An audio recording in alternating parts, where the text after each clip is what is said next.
If you're parenting an autistic child, especially a school-age kid, tween or teen, then this video is for you.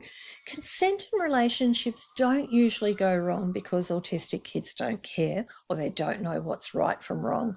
They go wrong because so much relationship learning is implied. Implied meaning is exactly where autistic processing can miss important information. And in this video, I'm going to show you how to teach consent and healthy relationship patterns just by watching TV together. No big talks, no analysing scenes, no interrogating your child, just noticing things out loud calmly and then letting them pass. And this works beautifully because of how brains process information, not because of a diagnosis. Media is already teaching your child about relationships. Every show, movie, and romantic storylines modeling something. Autistic kids are often expected to just pick up what's going on. What they're expected to infer includes who has the power, when pressure's happening, when discomfort is ignored, and when romance is actually control. And silence teaches too.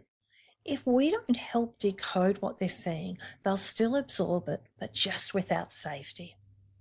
This isn't about autism as a label. It's about how information's actually processed.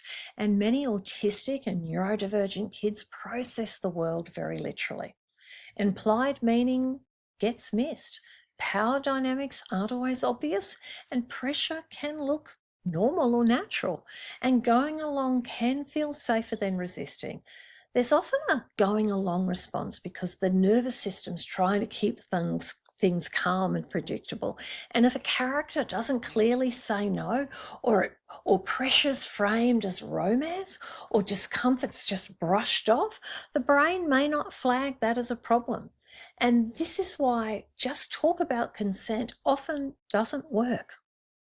Most TV relationships aren't great models. Kids regularly see characters telling others what to do.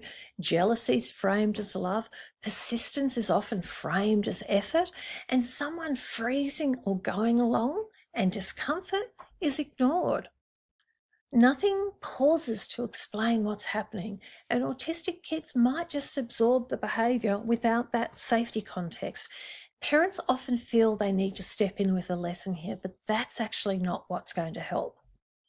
I'll share a real life story with you. I was sitting on the couch watching an ordinary show with one of my kids, and a character kept pushing after the other one looked uncomfortable. I didn't pause the show, and I didn't ask a question, and I didn't actually explain consent. I just said, "She looks uncomfortable." And that was it. No response, no discussion. But it still mattered because the pattern was named and I was pointing it out. So this isn't a lesson, it's a lecture, a moral debate, or a test. It's about sitting together, watching the telly, making brief comments and letting them pass. There's no pressure for the kid to respond, no expectation of insight. Silence is still learning, and what you say matters more than what you ask. Helpful comments sound like, "Oh, he didn't ask her. He looks uncomfortable. That wasn't a choice, that was pressure. She said yes, but she didn't look like she was happy about it. That's not love, that looks like control. I wouldn't be okay with that happening." These work because they're observations, they're not questions, and they name the behaviour, not the intent. They don't require a response, and you're not actually teaching values. You're teaching pattern recognition. You're teaching to notice patterns of disrespectful behaviour. And if your child comments or asks something, you might gently wonder, why do you think she went along with it? Or what could he have done differently? Do you think she felt safe?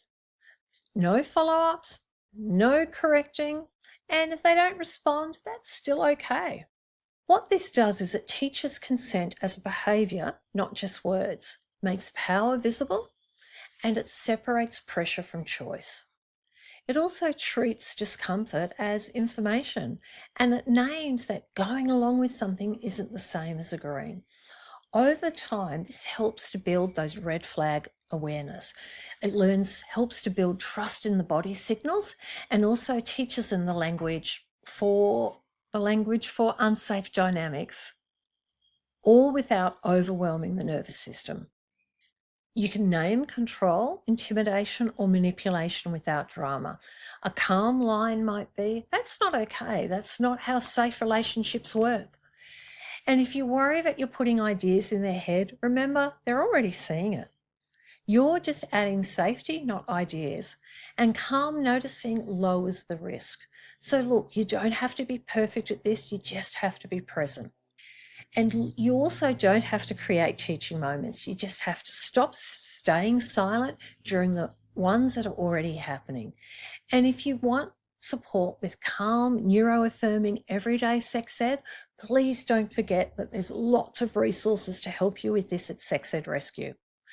And remember, you're not behind, you're not doing harm. What you're actually building is safety, one quiet moment at a time.